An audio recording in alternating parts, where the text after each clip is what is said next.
Hello friends, आपलं सर्वांचं माझ्या चॅनलमध्ये स्वागत आहे. तर आज परत नवीन व्हिडिओ घेऊन आली आहे. सिंथेटिक साडी आहे आणि कापड एकदम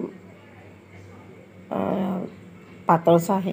आता अस्तर आपल्याला टाकून घ्यायचं. तर इथे मी बाहीची कटिंग करते आहे पहिले. तर ही 10ची घडी घेतलेली आहे आणि आपल्याला उंची आपल्या इच्छेनुसार. तर इथे मी 10ची उंची जी आहे ती 9 आहे आणि 1 इंच जास्तीचं घेतलेलं आहे. तर इकडच्या साईडने 3 इंच सोडायचं आहे आणि बाहीचा आकार द्यायचा आहे 1 ते 1.5 इंच सोडून. आणि इथे 2 आकार द्यायचे आहे, आतमधून आणि एक बाहेरून. आता इथे बाही कट करून घेते पहिले, बघू शकता तुम्ही.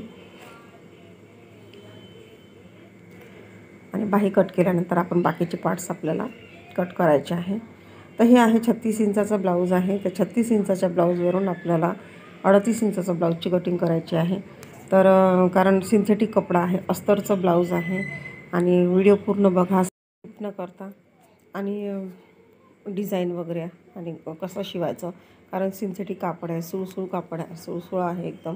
आणि इथे आरमोलचा जो आपला दंडघेर आहे तो काढून घ्यायचा आहे आणि कट करून घ्यायचा आहे. आणि आता बाही झाल्यानंतर, कारण बाहीला जोड वगैरे काही लागणार नाही आहे, अस्तर मी 1 मीटर घेतलेलं आहे. आणि आता आपल्याला बाकीचे पार्ट्स जे आहेत ते व्यवस्थित ठेवून घ्यायचं आहे. कापडाची बचत झाली पाहिजे, कारण बटनपट्टी वगैरे, पाठीचा भाग वगैरे जो आहे, कमरेचा भाग, कमरपट्टी वगैरे काढायची आहे. तर इथे बघू शकता तुम्ही, हे 36 साईजचं पेपर कटिंग आहे किंवा.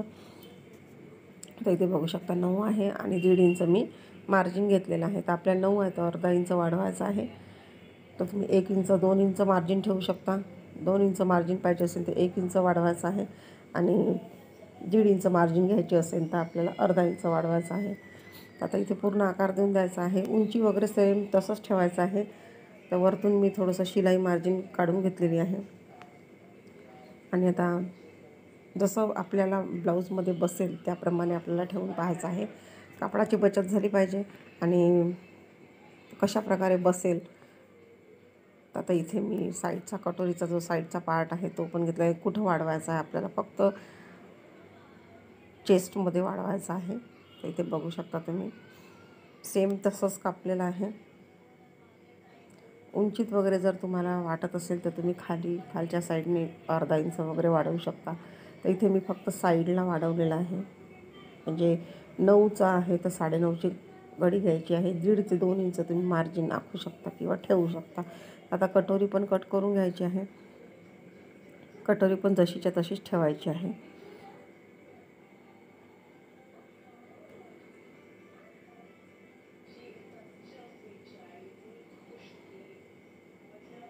आणि आता इथे क्रॉसपट्टी कशी व्यवस्थित बसेल त्याप्रमाणे आपल्याला ठेवायची आहे क्रॉसपट्टी.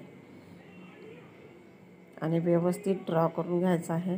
क्रॉसपट्टीच्या साईडला पण आपल्याला अर्धा इंच वाढवायचं आहे, कारण आपण साईडला पण साईडच्या कटोरीच्या साईडच्या पार्टला पण दाखवल्याप्रमाणे जे ड्रॉ केलेलं आहे तिथे आपण वाढवलेलं आहे. तर तसंच क्रॉसपट्टीला पण आपल्याला वाढवायचं आहे. तर बघू शकता तुम्ही.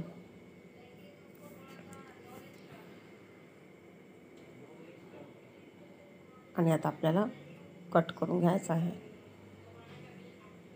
आणि हेच जशाच्या तसं आपल्याला मेन फॅब्रिक जे आहे त्याच्यावर ठेवून कट करून घ्यायचं आहे.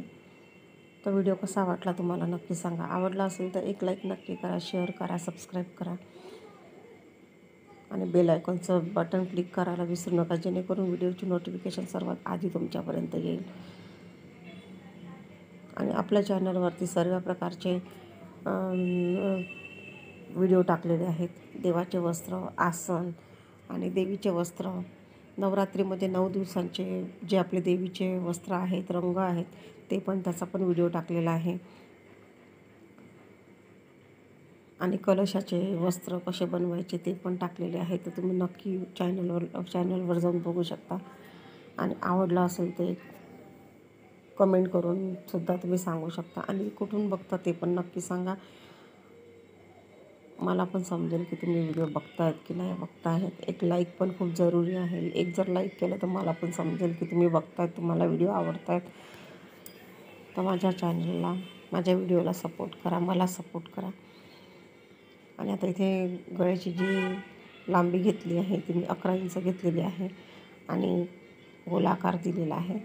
तर गळा जो आहे तो थोडा मोठा शिवलेला आहे, कारण सिंथेटिक ब्लाऊज आहे. सिंथेटिक ब्लाऊजवर थोडासा मोठा गळा खूप छान दिसतो. आणि साधं आहे ब्लाऊज,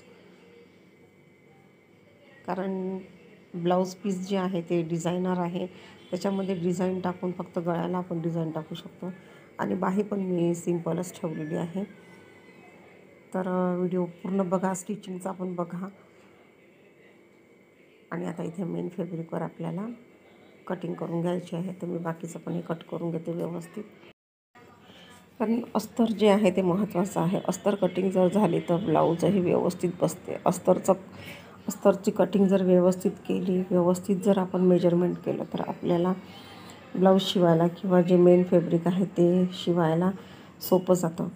आणि मेन फॅब्रिक कधीही पण थोडं जास्त घ्यायचं आहे, जास्त कापायचं आहे, कारण की कापड सुळसुळ राहतो किंवा सिंथेटिक राहतो किंवा एखाद्या सिल्की कापडाचे धागे वगैरे निघतात.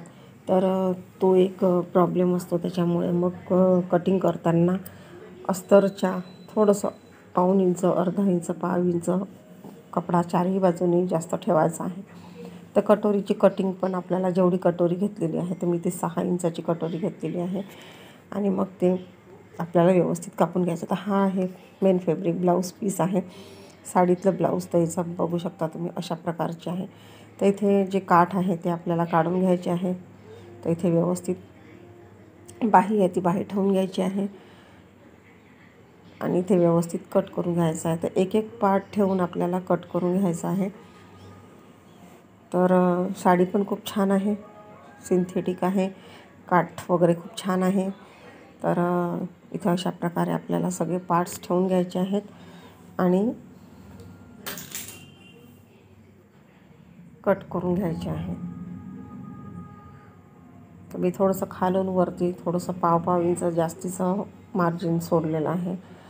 जेव्हा आपण स्टिच करतो तेव्हा मग धागे वगैरे निघत नाही, मग आपल्याला ते व्यवस्थित फिनिशिंगनी कट करता येते. तर अशा प्रकारे आपल्याला सगळे पार्ट्स काढून घ्यायचे आहे. तर व्हिडिओ कसा वाटला? आवडला तर एक लाईक नक्की करा. सगळ्यांना श्रावण महिन्याच्या खूप खूप शुभेच्छा.